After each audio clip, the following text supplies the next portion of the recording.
Really starting things off on the right foot, are we?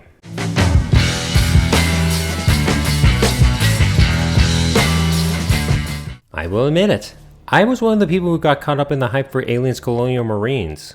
But thankfully, I hadn't got my laptop for college at the time, so I wasn't able to pre-order the game. So it was entertaining to see everyone rip this game apart while I stood on the sidelines with the $60 I didn't spend still in my wallet. But a few years later, an average ordinary everyday modder by the name of TemplarGTX took it upon himself to polish this turd. Did he succeed? Well, considering I paid a good $7 to try out this mod, I intend to find out. So let's gear up for a bug hunt. Corporal Dwayne Hicks, TQ40482115E9. Distress. My unit has suffered immense casualties on LV-426 and requests immediate assistance aboard the USS Sulaco. Set 17 weeks after the events of Aliens and Alien 3, the Colonial Marines respond to a distress call sent by the derelict USS Sulaco, which mysteriously finds itself orbiting LV-426 once again. You play as Corporal Christopher Winter and are sent in to investigate the Sulaco, only to find it infested with xenomorphs and occupied by Weyland-Yutani mercenaries using the ship to breed aliens for study. Not long into the mission, Murphy's Law is put into motion, and the Marine survivors find themselves taking refuge at the surprisingly intact Hadley's Hope to figure out a way to fight off the aliens and take on the corporation. On its own, the story of the base game of Colonial Marines is pretty bad.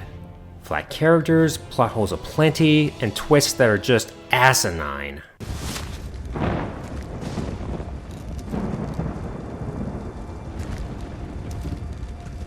What the fuck is that? Oh, great. Back here. I'm Corporal Hicks from the USS Sulaco. But the story of the DLC, Stasis Interrupted, recontextualizes the main game and the movies in a surprising way. Set right before the events of the main game, you play as several characters fighting off Xenos and mercenaries, while the story goes out of its way to explain why Hicks is still alive and fill in some plot holes by making some serious retcons to the aliens' canon.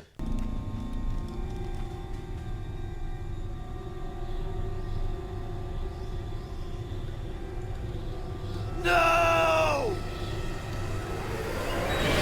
No. Lance Hendrickson reprises his role as a new model of Bishop and Mr. Weyland, while Michael Biehn returns as Hicks. From the wiki page, it said Lance found it interesting returning as Bishop, while Michael wasn't as enthusiastic, saying the project felt passionless.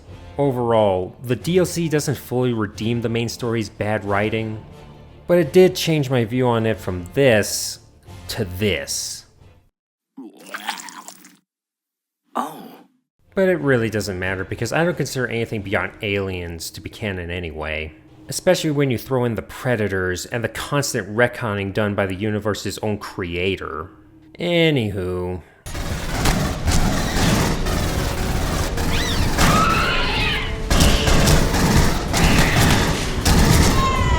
For clarity, I only played this game with Templar's mod, so I can't go too deep into how much the game has improved from the vanilla state.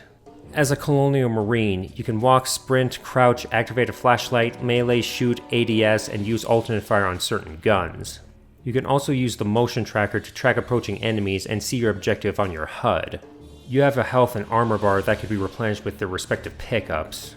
Once your armor is gone, you take health damage and regenerate it to the top of 3 sections until you pick up a health pack.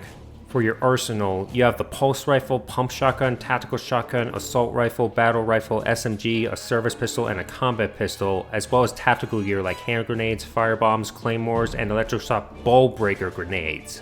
The 8 main weapons can be upgraded with points earned from leveling up with experience earned by killing enemies and completing challenges in campaign and multiplayer.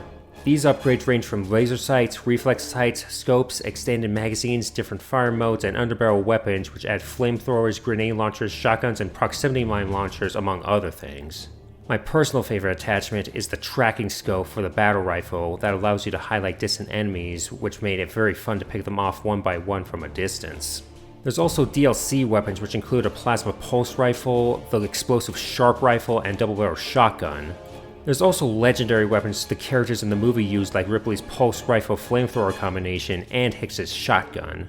These weapons can be found as collectibles alongside dog tags and audio logs, and once acquired, they'll stay in your arsenal to be used at any time. During some levels, you'll find sentry turrets that you can carry and deploy, a rocket launcher, a flamethrower, and the smart gun which auto-aims at enemies, but these won't be added to your arsenal to be used for later. Apparently, you get access to the smart gun in only 2 levels, but it was added by Templar in the final level, so we can have more fun with this underutilized weapon. The enemies you'll be facing have some variety to them. For the Xenomorphs, you come across standard soldiers, facehuggers which can be repelled by mashing the E button, the Lurker which in theory are meant to be stealthier and pounce on you more frequently, Spitters who spit acid at range, Boilers who appear in one level and are basically Xeno-kamikazes, the Crusher which acts as a tanky mini-boss, the Raven which is the boss fight that you fight with a power loader, and the Alien Queen which you face off in a lackluster final boss fight. The Weyland-Yutani enemies consist of standard soldiers who carry rifles, SMGs, and shotguns, heavy gunners who have more health, and auto turrets that are impervious to damage and need to be deactivated by getting behind them. As for the gameplay, I could say that Templar's efforts are impressive, but not perfect. For one, the Xenomorphs are no longer brain dead and actually pose a threat if they get close to you, and human enemies pose a decent challenge most of the time. Your teammates range from useless to decent, being able to down some Xenos a few times, while only tickling them other times. For level design, you'll fight through the tight corridors of the Sulaco, the rocky surface of LV-426, the hallways and sewers of Hadley's Hope, and a Weyland-Yutani lab set around the space jockey's ship.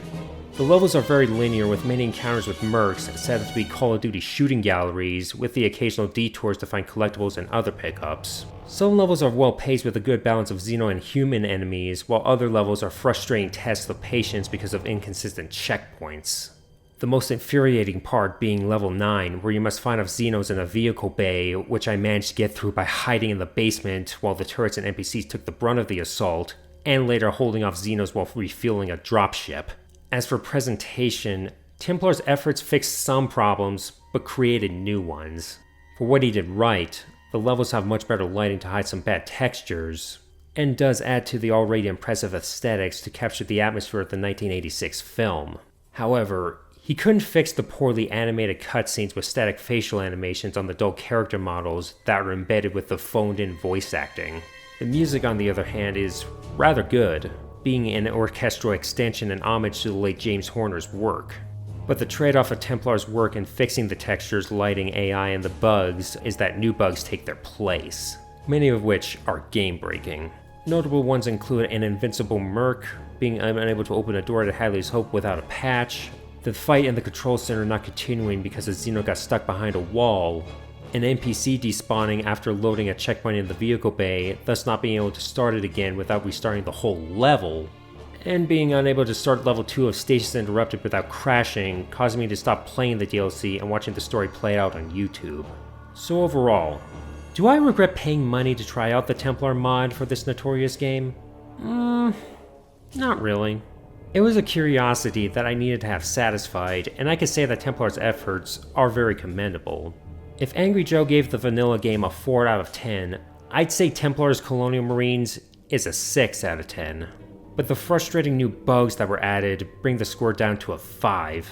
At the end of the day, Aliens Colonial Marines TemplarGTX Edition is an average shooter with some enjoyable moments. But unless you're willing to go the extra mile for bug fixes, especially trying to get Stasis Interrupted to work, I honestly can't recommend this game even with the mod. So, with that in mind, unless you are a hardcore Aliens fan who has the patience for fiddling with mods, I'd give this game my rating of... why the fuck did I even bother? So those are my thoughts on TemplarGTX's Aliens Colonial Marines. A turd that was polished rather impressively, but it's still a turd at the end of the day. Perhaps in the future we could get a proper Colonial Marines shooter with better levels, enemies, progression, tension, and story. But for now, if you want a genuinely good Aliens experience, I'd recommend AVP 1999, AVP 3, Alien Isolation, or the most recent Fireteam Elite. So, after that ordeal, I think it's time I review a good game as a palate cleanser. Hopefully you can join me for a rather underappreciated game that deserves way more attention. Until then, thanks for watching, and don't forget to like, comment, share, and subscribe. See you next time!